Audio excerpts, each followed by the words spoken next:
These are two different kind of spaces. ये दो अलग अलग तरह की जगह हैं, गुप्त काशी और तपोवन। तपोवन में हो सकता है कि ज्यादा ऊंचाई में होने के कारण आपका सिर चकराने लगा। इस जगह को बहुत से दिव्य महापुरुषों की कृपा प्राप्त हुई है। वो जहां भी जाते हैं वहां अपने अंडे छोड़ देते हैं। यही उनके जीने का तरीका है।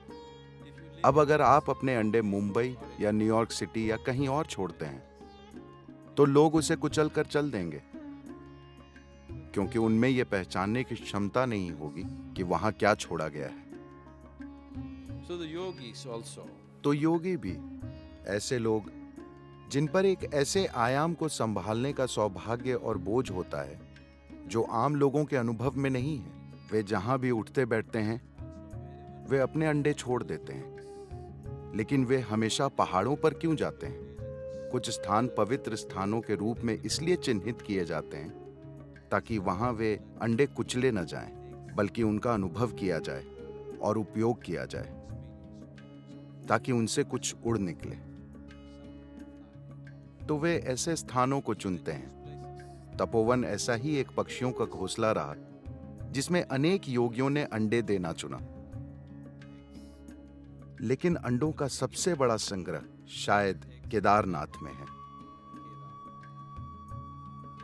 केदार में हर तरह की पक्षियों ने अपने अंडे दिए हैं और वे सब आपस में घुल मिल गए।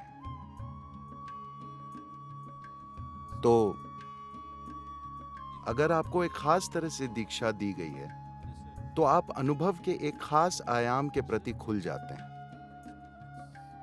वहां ऐसी बहुत सी चीजें हैं जिनके प्रति अभी आप खुले नहीं हैं, लेकिन अगर आपको एक खास तरह से दीक्षित किया जाए तो आप उस आयाम के प्रति खुल जाते हैं।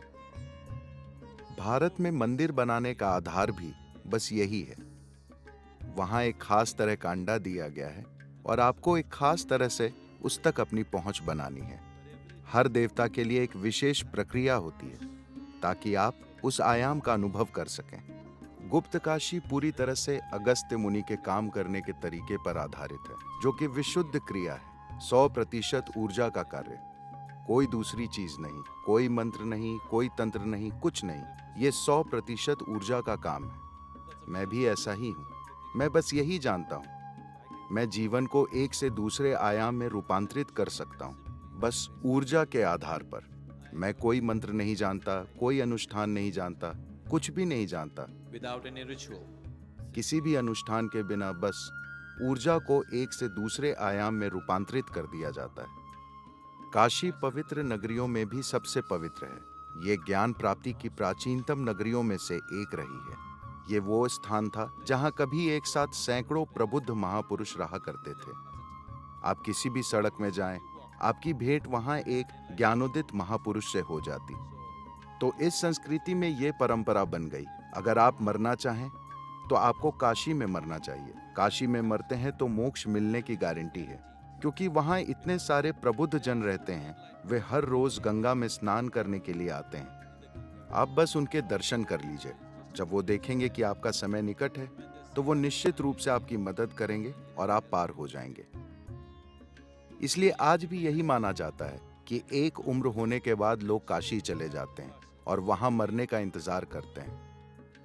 ऐसी परंपरा इसलिए बनी है क्योंकि हर पीढ़ी ने काशी में सैकड़ों प्रबुद्ध महापुरुषों को रहते देखा और यह स्थान ज्ञान प्राप्ति का महानतम स्थान बन गया। तो काशी का मतलब है कि यह पवित्रों में भी पवित्र है, तो वो मुख्य काशी है। आज सुबह हम जहां से निकले वो उत्तर काशी है। उत्तर काशी का मतलब है उत्तरी काशी। उस दिन हम केदार के बाद जहां गए थे वो गुप्त काशी है, यानी किसी को उसके बारे में पता नहीं चलना चाहिए।